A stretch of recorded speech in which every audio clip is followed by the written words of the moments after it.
Welcome to the deep dive. Today, we're jumping straight into tokenization. Sounds good. At its heart, it's really about registering who owns what asset, but doing it on a blockchain. Think of it like a digital title deed, one that's, open and trusted. Exactly. And this can seriously speed up how we trade assets, how settlements happen, and how these assets interact with smart contracts. Which we hear so much about. Yeah.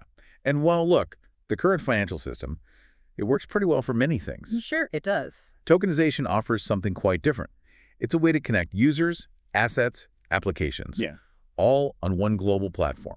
Imagine different assets sort of talking to each other seamlessly. That's a powerful idea. And a really key point, right, is that the value of the digital token needs to closely track the actual real-world asset it represents. Absolutely crucial. Otherwise, it doesn't really work. So to help us get our heads around this, we've looked at a bunch of articles, even a detailed YouTube video, all focused on real-world asset tokenization, or RWA tokenization, as it's often called. Right. So our mission today for you is to really dig into this.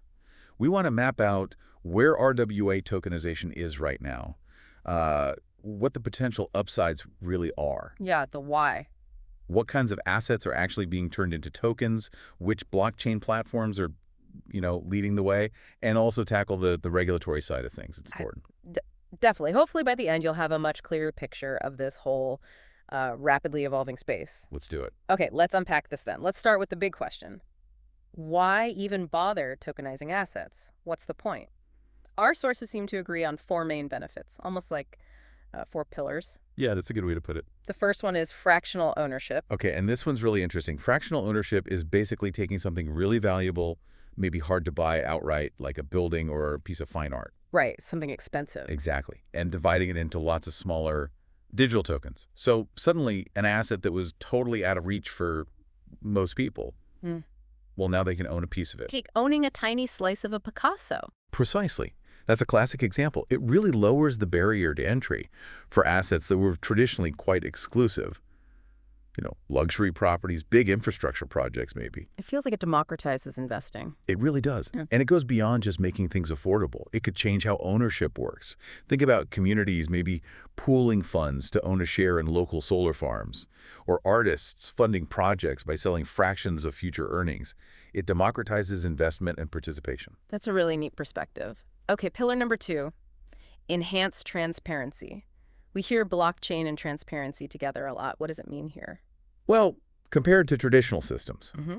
on a blockchain, every single transaction related to that tokenized asset gets recorded permanently. Okay. It creates this immutable, unchangeable history, a clear audit trail. So you get much better visibility into where the asset has been, who owned it when, Right. and that drastically reduces the chances of fraud. It builds trust. Makes sense. A verifiable history. Okay, pillar three, reduce transaction fees.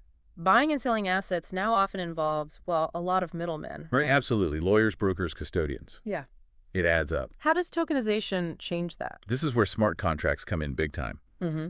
By using these self-executing bits of code on the blockchain, you can automate a ton of processes, Like what? like executing the trade itself, settling it, even distributing dividends or rent payments automatically. This cuts out a lot of the intermediaries, Uh-huh. which means lower administrative costs, lower legal fees, and it just makes things faster, fewer delays. Fewer fees, faster deals. Sounds good. Okay, and the final pillar, increased liquidity. Liquidity is about how easily you can buy or sell something, right? How does tokenization help with assets that are typically hard to sell quickly? Yeah, think about, say, a unique piece of art or maybe a share in a private company. Traditionally quite illiquid, hard to find a buyer quickly without dropping the price. Right. Tokenization turns these into digital tokens. Tokens that can be traded much more easily, often on global platforms, potentially 247. Like stocks. Sort of, yeah. It makes them more marketable. You can buy, sell, transfer ownership much faster. It unlocks value that might have been stuck before. But it's important to remember, for many assets now, the token represents the right to the asset, while the legal title might still sit off-chain. Okay, so the token is like a liquid claim on the underlying asset. Exactly. That's the hybrid model we see a lot. Got it.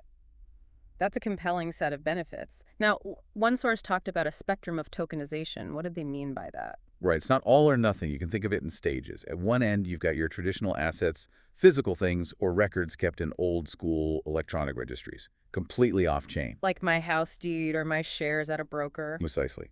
Then in the middle, and this is where most tokenized assets live today, you have a hybrid model. Okay. Here, the tokens representing ownership are traded on the blockchain.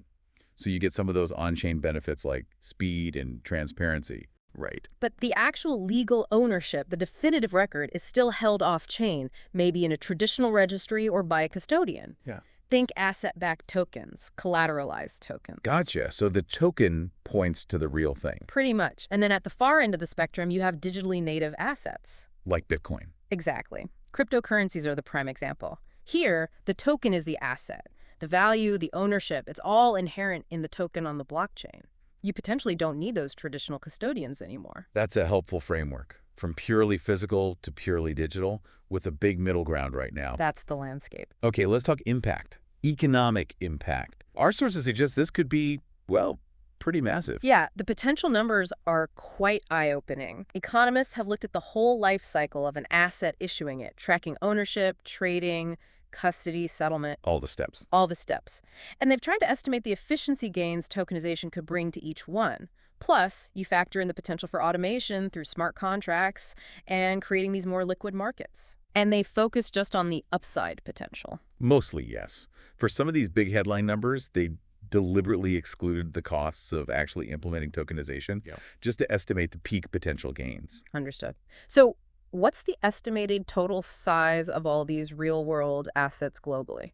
The numbers are staggering. We're talking around $1,040 trillion, give or take. Wow. $1,040 trillion. Yep.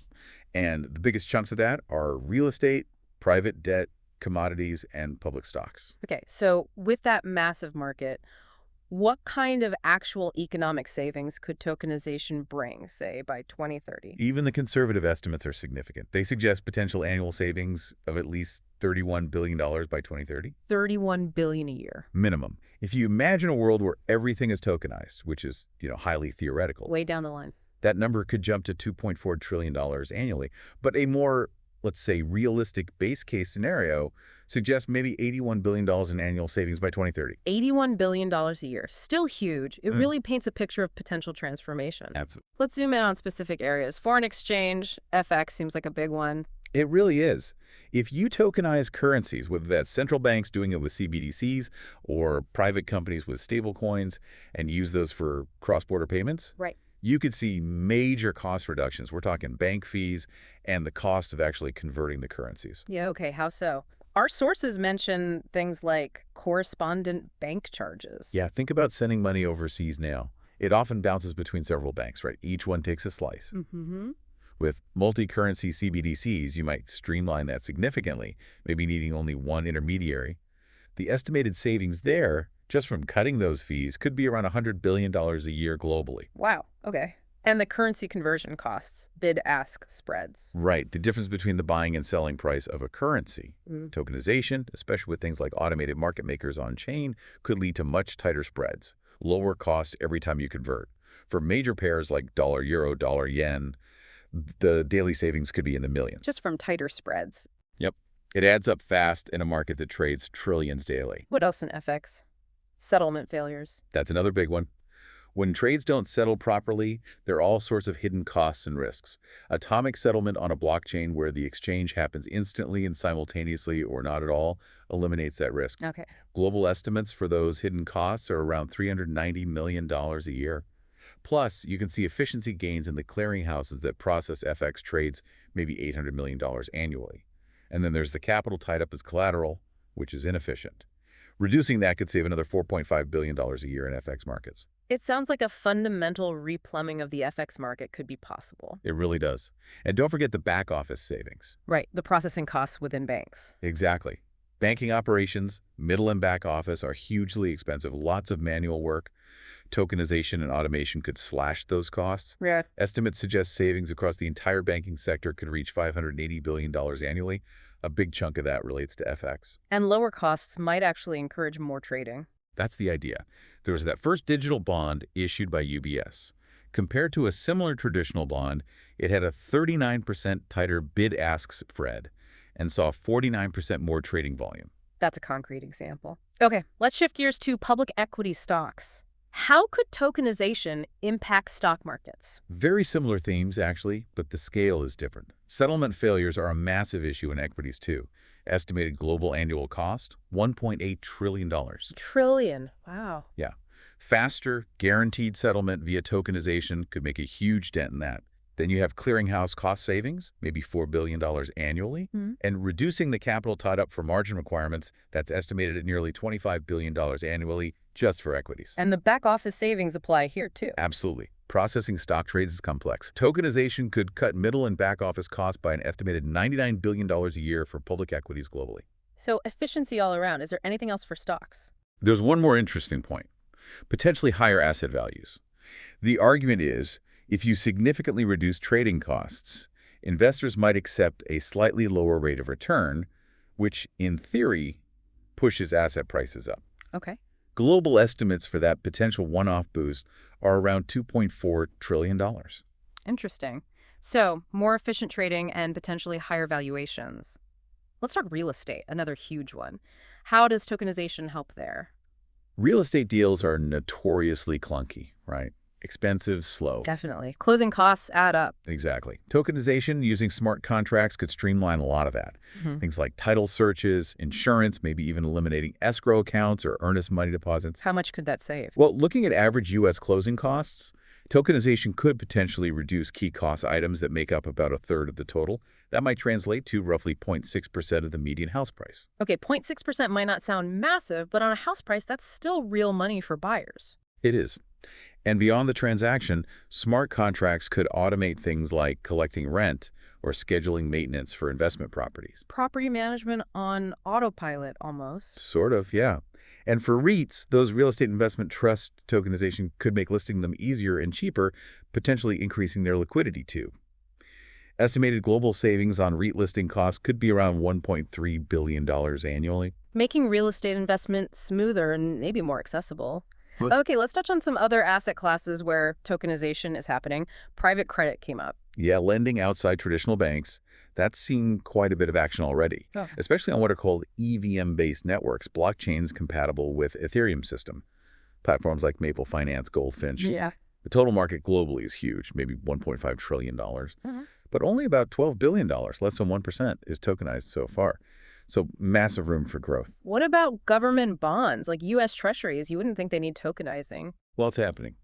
The US Treasury market is $25 trillion, trades $600 billion a day. Yeah. You've got players like Ondo Finance offering tokens backed by Treasury ETFs, like their OUSG token. Right. As of late 2024, total tokenized government securities hit about $2.4 billion AUM. And a huge signal was BlackRock launching their BOIDL fund on Ethereum with Securitize. BlackRock getting involved is significant. Huge validation. And others like Anemoy are doing similar things, tokenizing T-bills within regulated frameworks. So even the bedrock financial assets are moving onto the blockchain. Can we get a quick rundown of some specific platforms active in these different areas? We mentioned real estate. Sure. For real estate, besides the ones we mentioned, there's Red Swan using Hedera, Propi on an EVM derivative, Realty, Honeybricks DigiShares, often using these special purpose vehicles, SPVs, to hold the assets. Okay. But still overall only maybe $3 billion in real estate tokenized globally. Tiny fraction. And public equity platforms. There you see names like Back Finance, Syntax, Sologenic, mostly on EVM chains again, still small market share. Yeah. But keep an eye on Project Ion. That's the DTCC, the big U.S. settlement house working with R3. That could be major infrastructure down the line. Right. And bonds. Other than treasuries. You've got exchanges like 6X Digital Exchange in Switzerland. Banks like HSBC with their Orion platform, UBS, often using private networks but designed to connect with public ones like Ethereum. Technologies like Corda and Hyperledger are key in the private space, and XRP is sometimes mentioned for settlement because it has relatively more regulatory clarity in the U.S. right now. Okay, carbon credits. That's an interesting one. Yeah, a smaller market, maybe $2 billion total, but tokenization is catching on, about 5% tokenized already. Platforms like Toucan Protocol, Climadio on EVM chains, Guardian on Hedera, Zanj on XRP. The transparency aspect really helps the whole ESG, environmental, social governance story there. And stablecoins, we touched on them, but they seem fundamental to all this. Absolutely critical. They're the main way fiat currency exists on chain right now. Market cap around $164 billion. Wow. Mostly on Ethereum, Solana, Tron, Stellar, Avalanche, HBAR. Even big banks like Bank of America are looking at launching their own once the regulations are clear. Right. And if you think about that $7.5 trillion daily FX market, you see the potential role for stablecoins or CBDCs. Interesting side note. SBI in Japan, a Ripple R3 partner, handles a big chunk of FX in that region already. The existing players are definitely watching this. It's fascinating how broad this is getting. Luxury cars, fine art. Yep. Luxury vehicles have platforms like Curio Invest, CoinEarth, Invendi exploring tokenization. Even legislation in California might push this forward. Fine art. Markets around $68 billion. About $800 million, maybe 1.2%, is tokenized via platforms like Masterworks, Artori, Monax. Trading volume is lower there, but it's happening. Private equity seems tricky, though, with all the complex deal terms. It is tricky. You need really sophisticated smart contracts to handle things like rights of first refusal, co-sale rights, plus navigating all the securities regulations, Reg CF, Reg A, Reg D, Reg S in the US. Yeah. Platforms like Avalanche and Polymesh are seen as potential leaders because they focus on these compliant security tokens. Yeah. But again, very early days, maybe $4 billion tokenized, tiny percentage. And quickly, SPVs, insurance, even derivatives. SPVs are being tokenized on platforms like Vertalo, Tangible, Realpha, Provenance, Red Swan, useful for hedging or quick trades. Insurance, massive $8 trillion market, but only $225 million tokenized. Arbol is the name there. Yeah. Derivatives, nominal value is in the quadrillions, almost unimaginable. Only about $5 billion tokenized. It's complex due to leverage and collateral needs. Okay, so a huge range of assets and a lot of different blockchain platforms involved. Which ones are really emerging as the main hubs for this? Well, the sources point to a clear group of frontrunners. Ethereum is definitely one, given its huge developer base and existing ecosystem. Which makes sense. Solana is gaining ground fast, especially for RWAs, because it's built for high transaction speed, which you need for trading. Polygon, another Ethereum scaling solution, is very active. Binance Smart Chain, Avalanche, Tezos, Algorand, Phantom, Stellar, which is strong in payments, and Cardano are all in the mix too. It comes down to their tech, their smart contract features, and the communities building on them. Now, with all this happening, regulation must be hovering over everything. Oh, absolutely. It's probably the critical factor. The big challenge is navigating securities laws. Many, if not most, of these tokenized assets are likely to be considered securities in the eyes of regulators. Which means lots of rules apply. Exactly. Getting compliance right is essential for building trust and actually allowing this market to grow. You absolutely need legal experts involved early. You need to assess the impact of regulations in every market you operate in. So what do companies need to do? Develop a solid compliance strategy. That means covering securities laws, AML, KYC, anti-money laundering, and know your customer rules and data privacy. Then implement ongoing monitoring, and critically, build compliance features into the tokens themselves. Things like whitelisting approved investors using specific compliant token standards like ERC 1400. There are even tools emerging, like Bitbond's token tool, designed to help manage these complex compliance settings across different countries. So the tech and the legal have to go hand in hand. 100%. What are the experts saying about which platforms might win out in the long run? Well, Grayscale Research, a major crypto asset manager, put their weight behind Ethereum. They think it has the best shot at becoming that single, unified global platform for tokenized assets. Why Ethereum? Mostly because of its massive user base, its established ecosystem of applications and developers. They also argue strongly for public, permissionless blockchains over private permission ones, arguing they offer better neutrality and global reach. Interesting perspective. Well, what about Solana, which you mentioned is gaining ground? Yeah, Solana is definitely carving out a niche as a leading RWA platform. Its high speed is a big draw. It also has a vibrant DeFi decentralized finance ecosystem and a strong developer community actively building RWA-focused infrastructure. Like what kind of infrastructure? Things like Bridge Split for fractionalizing NFTs, Yeah. good DXs, decentralized exchanges like Jupiter, crucial data providers or oracles like Pyth, easy ways to get money in and out on off-ramps, and bridges to other chains like Wormhole. You see platforms like Ondo, various debt protocols choosing Solana. There are even niche things like BXUS for tokenizing wine and spirits, Collector Crypt for collectibles, Agridex for agriculture. What's happening there? Definitely. A key question, though, especially for purely DeFi approaches, is how enforceable the ownership of that real-world asset actually is if something goes wrong. Good point. It's stellar. You mentioned payments. Stellar has always been strong in asset tokenization and cross-border payments. Think partnerships like MoneyGram, Circle using their USDC stablecoin on Stellar. Franklin Templeton, a huge traditional asset manager, has a money market fund token, BNGI, on Stellar. WisdomTree has regulated funds, digital gold, digital dollar tokens there too, and they recently upgraded their smart contract capabilities with Sorbonne, which opens up more possibilities. Okay. And we saw a mention of Relal on Arbitrum. Right. Redal is interesting because it's specifically focused on RWAs built on Arbitrum, which is an Ethereum Layer 2 scaling solution. Their goal is better liquidity, lower entry barriers via fractional ownership. They use a specific token standard, ERC-3643, designed for regulated securities, and they use Celestia for data handling to keep transaction costs low, tailor-made for RWAs. Lots of specialized development. Okay, looking out to 2030, what are the predictions for the overall size of this tokenized asset market? The forecasts vary quite a bit, as you'd expect. Some predict a total market size of around $2 trillion. Others go much higher, over $30 trillion. That's quite a range. It is. But most agree that real estate, debt instruments like bonds and loans and investment funds will likely be the biggest categories. And what changes can we expect in how this all works? We'll probably see more specialized infrastructure emerge just for tokenization, better ways to onboard buyers, making it easier for regular people to participate, definitely enhanced cross-chain capabilities so assets can move between different blockchains smoothly, and more modular architecture, giving issuers more flexibility. This has been incredibly thorough. Thanks for breaking it all down. To wrap up, what are the key takeaways for listeners? I think the main message is that tokenization offers some really compelling benefits. More liquidity, fractional ownership, better transparency, lower costs. It genuinely has the potential to reshape how we own and trade almost any kind of asset. Right. It's still early days, for sure, but we're seeing real growth, particularly in areas like private credit, government securities, real estate.